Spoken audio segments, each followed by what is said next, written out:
Dios los bendiga a todos. Comenzamos entonces nuestra lista de aspectos importantes para tener en cuenta en nuestra oración y hacer así de nuestra oración una oración conforme a la voluntad de Dios. Lo primero, debemos encargarnos con mucha diligencia de hacer de nuestra oración una oración bíblica. La palabra del Señor dice en San Juan capítulo 16 versículo 23: todo lo que pidiereis al Padre en mi nombre, Él os lo dará. Son las palabras de nuestro Señor Jesucristo. ¿Y por qué quiero iniciar con este texto bíblico? Porque muchas personas cuando oran no saben a quién dirigirle la oración. Es decir, no saben si orar al Padre o tal vez orar a Jesús o incluso orar al Espíritu Santo. Ocurre que para algunos no es problema y simplemente con una actitud un poco liviana, diría yo, dicen, pues todos son Dios, puedo orar a cualquiera. A otros, en cambio, de manera muy radical, aseguran que solo se puede orar a uno de ellos. Por ejemplo, solo al Padre, o solo a Jesús, o solo al Espíritu Santo. Pues bien, en ello debemos tener mucha prudencia, porque ¿qué dice la Biblia sobre el tema? El Señor Jesucristo enseñó que nuestra oración va dirigida al Padre y debe hacerse en el santo nombre de Jesús. Por supuesto, el Espíritu Santo, quien mora en nosotros, tiene un papel definitivo, trascendental en esta hermosa tarea. Pues bien, nosotros debemos hacer de nuestra oración una oración bíblica. Y la palabra de Dios dice que nuestro clamor debe ir dirigido al Padre. Quedó claro con la explicación que hizo el Señor Jesucristo, con los textos bíblicos que así lo demuestran, y por supuesto la oración de Jesús siempre iba dirigida a su Padre.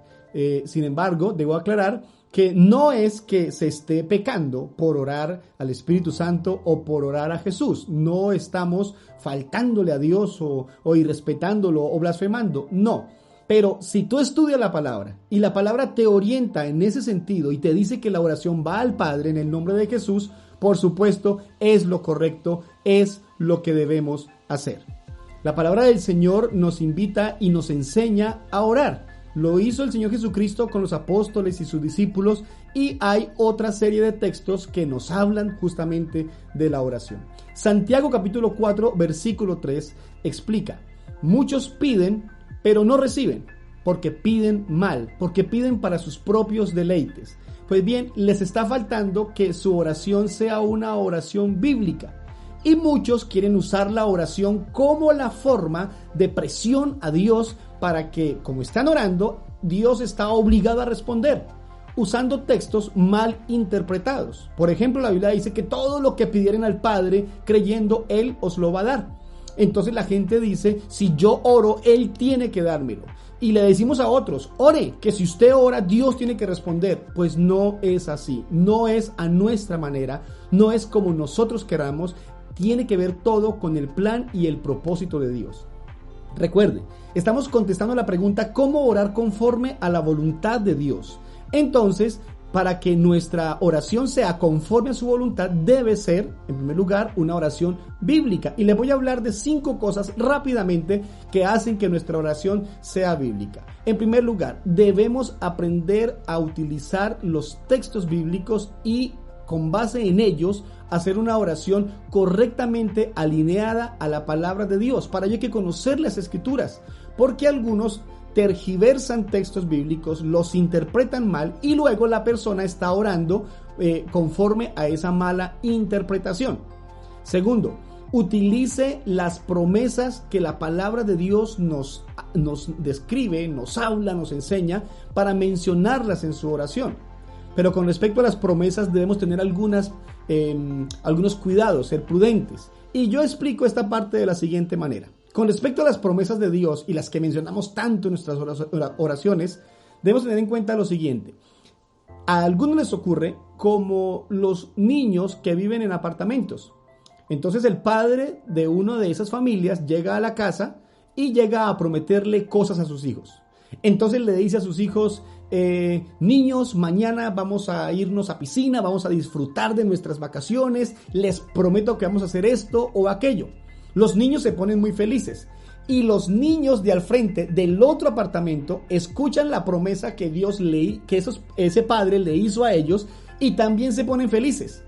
Al otro día, esos niños que escucharon la promesa que fue para los otros niños, le reclaman al papá, papá, nosotros queremos ir a la piscina, nos lo prometiste. Y el papá les dice, ¿cuándo? Yo a ustedes no les he prometido eso. Entonces entran en frustración, entran en tristeza porque fue una promesa para otros niños. De igual manera ocurre con los castigos. Este padre promete un castigo para sus hijos y los hijos del otro vecino entonces se ponen tristes. El padre pregunta ¿por qué? Porque nos vas a castigar. No, fue una promesa de un castigo para otros niños. De esa manera, espero aclarar que algunos cristianos están esperando promesas que fueron dadas para otras personas. Y están orando por esas promesas. Y están pidiendo a Dios que cumpla esas promesas. Por eso cuando no se dan, entonces entran en frustración, entran en tristeza, se sienten como que Dios les faltó, les falló. Pues bien, cuando hables de una promesa en tu oración, cuando creas en una promesa, asegúrate que sea una promesa vigente para ti y para ello hay que estudiar la palabra. Eso hace que nuestra oración sea una oración bíblica. Quiero animarles a que sigan los modelos de la oración de la palabra y les hablo de hombres de Dios que dejaron escritas sus oraciones en la escritura. Les animo a leer la oración que hizo Esdras, la oración que hizo Nehemías. Les animo a leer la oración que hace el mismo Señor Jesucristo, la oración que hacen profetas, la oración que hace el mismo Pablo, el mismo Pedro, clamando a Dios. Lo hacían con reverencia, con devoción, no le faltaban el respeto a Dios, no le reclamaban nada a Dios, no se quejaban contra Dios, no le exigían nada a Dios. Su oración estaba siempre caracterizada por una oración de honra y de gloria al nombre de nuestro Señor. Quiero animarles para que su oración sea bíblica. Citen la escritura mientras oran. Utilicen textos de los salmos o de otros pasajes que les fortalecen, que les animan, que les da fe. Utilícenlos, cítenlos, porque eso enriquece nuestra oración. Y por último, 2 cosas más. No es bíblico decretar, atar u otra cantidad de cosas que están de moda hoy en día. Decretar va en contra de los principios bíblicos. Usted no encuentra a un apóstol, no encuentra a un profeta, no encuentra a un discípulo con su oración en la palabra haciendo tal cosa. No es bíblico, no es correcto. Algunos podrán decir, no, pero es que está de moda y tiene sentido y funciona. No es bíblico y al no ser bíblico es pecaminoso hacerlo. Y por último, una verdad trascendental que espero nos oriente mucho. Nuestra oración no cambia la voluntad de Dios. Nuestra oración no es para cambiar los planes de Dios. Si así fuera, Dios tendría que estar redefiniendo a toda hora el destino de la humanidad. Porque si tiene que cambiar su voluntad por la oración de una persona, entonces eso indicaría que Dios tiene que estar reconstruyendo sus planes a diario, porque entonces estaríamos haciendo que su voluntad cambie. Y estaríamos en contra de la Escritura. La Biblia dice que la voluntad de Dios es buena, es agradable y es perfecta. Y si la voluntad de Dios es perfecta, ¿cuál es el afán nuestro de cambiar la voluntad de Dios?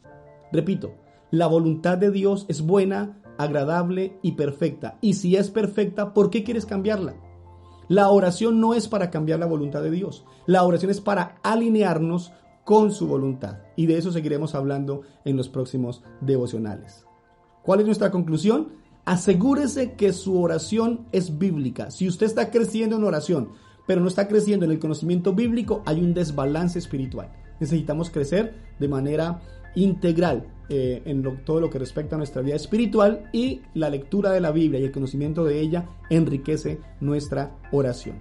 Oremos en esta hora. Padre, te pido por favor, nos permitas conocer la Biblia como debe hacerse, con un conocimiento completo, trascendental en nosotros, para nuestra vida, un conocimiento que nos dé luz, nos dé claridad, nos llene de muchas razones y motivos para ser los creyentes que tú quieres que seamos. Y con ello que nuestra oración crezca, se fortalezca, sea una oración bíblica, una oración que honre tu nombre. Perdón, porque seguramente hemos cometido muchas imprecisiones cuando oramos. Seguramente decimos lo que no debemos decir por el ejemplo de otros, intentando seguir algunos modelos que no son los correctos. Perdónanos. Perdón por aparecer con frases y cosas que están fuera de la verdad de tu palabra. Perdón por intentar manipularte con nuestra oración e inventar cosas que no son las correctas. Hoy te pido que nos ayudes a todos nosotros a que nuestra oración sea una oración bíblica, correcta, que te honre, que te agrade en todo, en el nombre santo de Jesús. Amén y amén.